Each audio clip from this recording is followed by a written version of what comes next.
The vote to impeach Donald Trump is taking place literally as we speak, but we all know the outcome already. You don't have to be a fortune teller. The Democrat-controlled House, combined with Republican rebels, is going to impeach him. Stunning and brave. This opens up a whole can of worms. Not a good use of the political system, and it's created quite a bit of resentment and pushback. People don't like to see what's happening to the president right now, and we'll be discussing this today. We also have Mitch McConnell. Mitch McConnell is apparently furious with Donald Trump. He wants to see Donald Trump impeached, and we all know why. He's the very epitome of a swamp creature, and he wants to return the Republican Party to its pre-Trump stagnancy. We don't think he's going to succeed. We'll be discussing why. Let us know in the comment section what you think of both the impeachment. We all knew the Democrats were going to do it, but should they have done? And whether the Republican Party should return to its neocon roots or stick with the Trump revolution. Carry forth those ideals. You know what side we're on. So drop us a like, subscribe if you haven't already, and I've kept you long enough. So Yayan, you've been boiling with anger and rage, I'm sure, as I've been speaking. Stay away from the Capitol. Tell us about the impeachment. Yeah, exactly. You know, I have so many things I really want to talk about this because I feel like it opens up so many discussions. Let's take a look at this article first from NBC, unfortunately.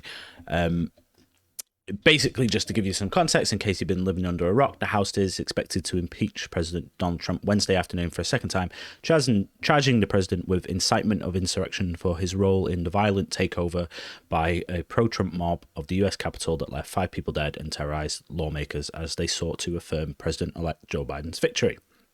Lawmakers arrived at the Capitol on Wednesday morning to debate the article just 1 week after the attack, entering now heavily guarded buildings swarming with thousands of National Guard officers. Those insurrectionists were not patriots. They were not part of a political base to be catered to or managed. They were domestic terrorists, and justice must prevail, House Speaker Nancy Pelosi said on the House floor, kicking off 2 hours of debate before the final vote is scheduled to be held around 3 p.m.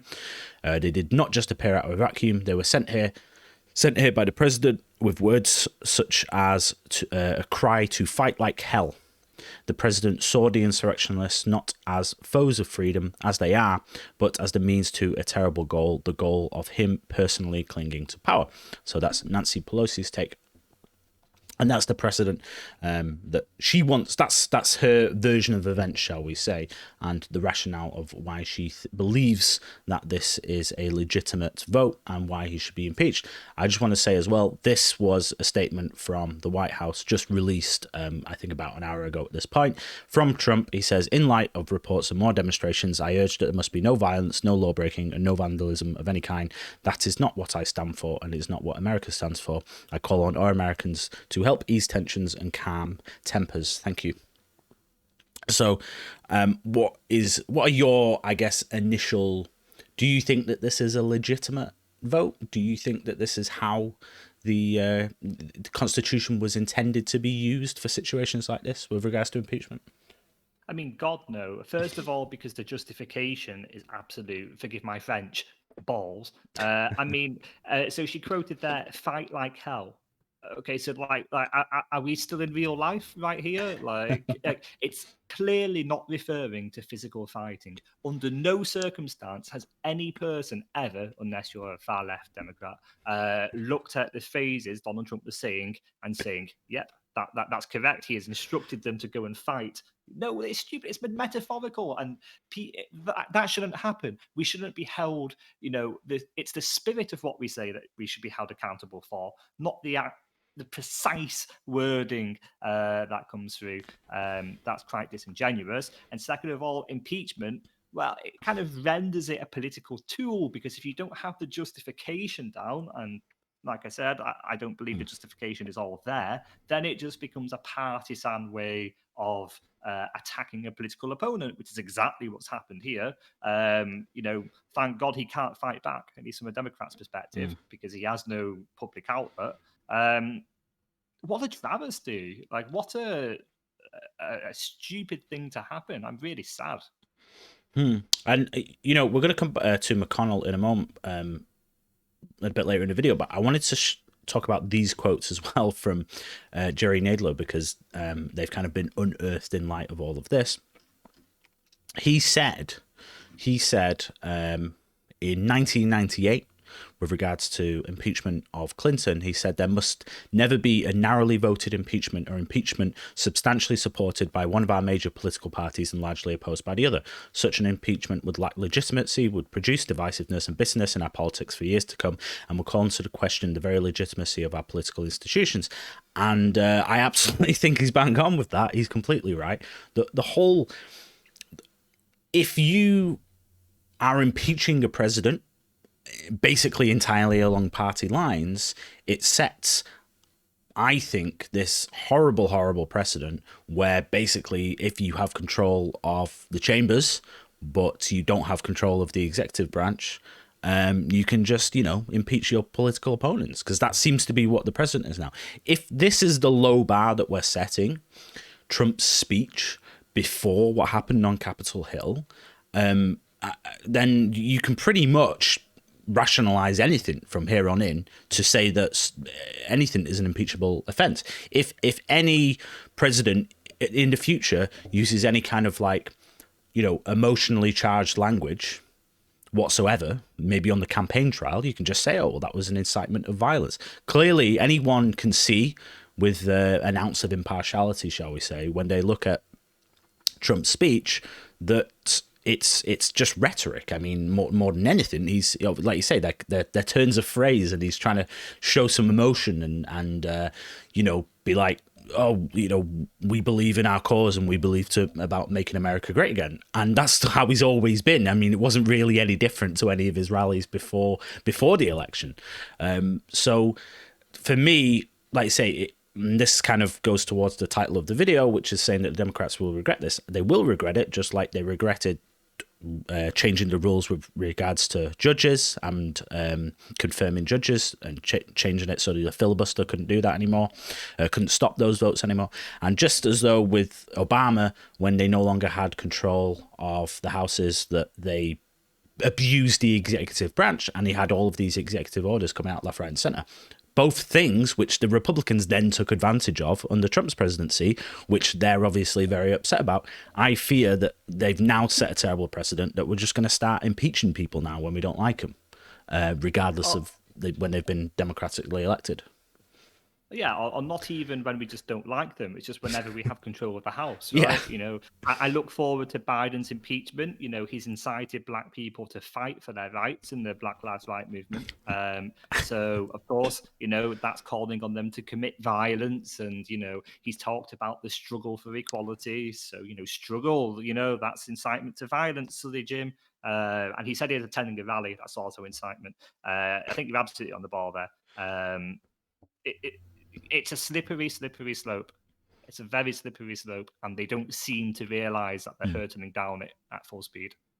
Yeah, exactly. I mean, the events were a week ago. I mean, there's no investigation, there's no nothing. It's just, oh yeah, well, it happened a week ago, so we're just going to vote to impeach. That's not a legitimate. That's not what you would call due process, right? And I just want to talk about this as well, because this is the other side to it that I think really highlights. Really the issue that we've been talking about for 4 or 5 years ourselves personally, and what many Americans I'm sure have been talking about, which is the swamp. And McConnell has always been a member of the swamp, even though he's worked with Donald Trump at times during his 4 years. Whether I can't validate these claims because of course they've come from anonymous sources, but apparently, Senate Leader Mitch McConnell supports Democrats' move to initiate impeachment proceedings against Trump and is done and furious with him. It is unclear how McConnell would vote in the impeachment trial should House Democrats vote to impeach Trump. It is not clear at this point whether McConnell would vote to convict. One source told Fox News that McConnell has not made up his mind up about what to do about impeachment and does not see this as a partisan exercise like the previous impeachment effort against Trump. The New York Times first reported that McConnell was pleased that House Democrats introduced an article of impeachment against Trump. And meanwhile, sources told Fox News that there is no love lost there. Essentially, he sees this supposedly as a way to rid Trump or rid the GOP of Trump so that they can kind of go back to business as usual. And kind of, dampen this anti-establishment movement that Trump's created over the last 4 years, and obviously all the pressure that's put on the Republican Party because of that. Yeah, absolutely, because it was those people that were being targeted. And if you remember during the primaries and everything, Donald Trump very clearly challenged the Republican leadership. So he didn't make himself a few friends now there, and now it's coming back to bite him. I don't like this because I don't like to see a Republican and say, Mitch McConnell, listen, he did some good, he did some bad. As a lawmaker, he's fairly 50-50, whatever. But I don't like to see any Republican jumping on this Democrat bandwagon of just taking an issue and creating some random bizarre narrative. So the Democrats right now, they're calling the riot a white supremacist uprising, aren't they? And Mitch McConnell finds it very convenient to tack onto that. And he might not actually say those words, but he will allude to them, and he will treat the Democrats' false anger at this with false acceptance and tacit complicity, and he will use that to target his political opponents. It suits him to work with the Democrats. That's wrong and that's bad because they're mental zealots. They're trying. They've prevented the president of the United States from speaking at all, and they've recruited Republican dissidents to attack him. It just seems to be the very lowest of the low. It seems to be immoral. It seems to be treacherous, even. I don't think Mitch McConnell comes out of this looking very good. No, I don't think he does. I think he's basically between a rock and a hard place. If they do this, the Republican,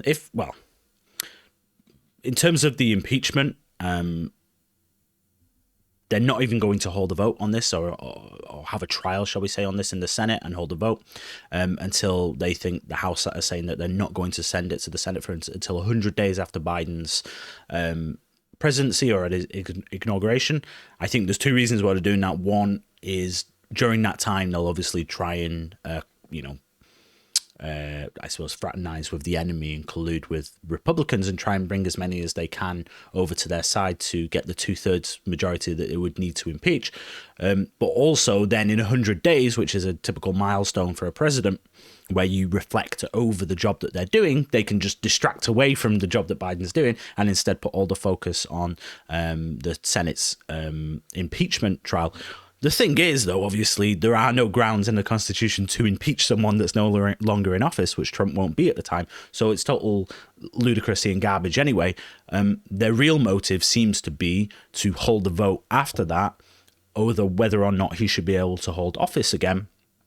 And then at that point, we've reached a point in American politics, if that happens, where politicians who very much are part of the establishment are voting to allow a non-establishment figure from entering into politics again because he's disrupted the fabric of their game that they're playing and the way in which they have been doing politics for decades and decades, which is to not work for the American people and only to enrich themselves and their special interests. So dark days potentially ahead, it would seem. But as we know, this vote is they're still just finishing up the debate on it now, but the vote, it seems, is going to happen sometime in the next sort of half an hour or so, at which they're likely going to vote to impeach Trump. And, well, I guess we'll see how things play out from here. But as always, anyway, thanks for watching, and we look forward to seeing you in the next one.